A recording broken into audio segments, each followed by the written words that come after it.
Monsieur le Président, dans de nombreux pays, mais aussi sur les réseaux sociaux et dans la presse internationale, on entend une accusation récurrente que la Russie aurait trahi le Venezuela, qu'elle l'aurait abandonné au moment crucial en refusant d'apporter un soutien militaire direct lorsque le président Maduro a été renversé.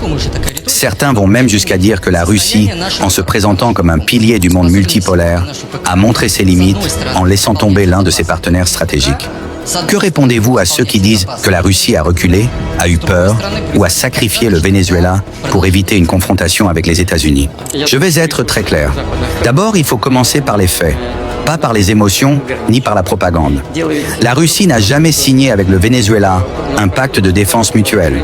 Il n'existe aucun traité entre Moscou et Caracas qui oblige la Russie à entrer en guerre si le Venezuela est attaqué. Un pacte de défense, c'est ce que nous avons avec certains États. Cela signifie, si tu es attaqué, nous entrons dans le conflit. Ce n'était pas le cas avec le Venezuela. La coopération entre la Russie et le Venezuela reposait sur la formation de l'armée, la fourniture d'armes, la défense aérienne, le renseignement et la coopération technique. Et nous avons fait tout cela. La Russie a livré des systèmes S-300. Nous avons entraîné des officiers vénézuéliens. Nous avons coopéré dans le domaine du renseignement. Nous avons aidé le Venezuela à construire ses capacités de défense. Mais un pays qui veut être souverain ne peut pas déléguer sa propre survie à une puissance étrangère. C'est précisément le principe du monde multipolaire. Le monde multipolaire n'est pas un système où Moscou et Pékin vont se battre pour tous les autres. C'est un monde où chaque État doit être suffisamment fort pour se défendre lui-même.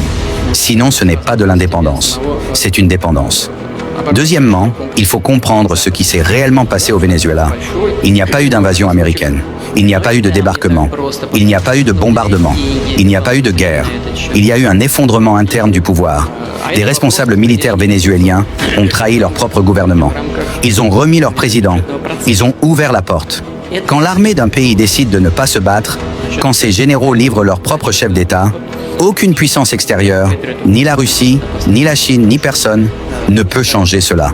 Même avec un pacte de défense, il faut une demande officielle. Il faut un État qui résiste. Il faut une armée qui combat. Or, cela n'a pas existé.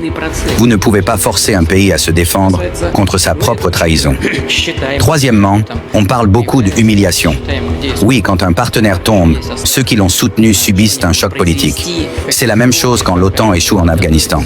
Quand les États-Unis quittent Kaboul, quand l'Europe est incapable d'imposer sa volonté. Mais l'humiliation n'est pas une trahison. La trahison, c'est quand on abandonne un allié malgré un engagement juridique et militaire. La Russie n'a jamais abandonné ses engagements. Elle a respecté exactement ce qu'elle avait promis. Enfin, je veux rappeler une réalité simple. La Russie n'est pas un empire colonial. Nous ne renversons pas des gouvernements. Nous n'envoyons pas nos armées pour imposer des régimes. Nous aidons les pays à se tenir debout. Nous leur donnons les moyens de se défendre. Mais la décision de se battre ou de se rendre appartient toujours à leur peuple et à leur armée. Si le Venezuela avait résisté, si son armée avait combattu, la situation aurait été différente. Mais on ne peut pas sauver un État qui s'effondre de l'intérieur. C'est cela, la vérité géopolitique.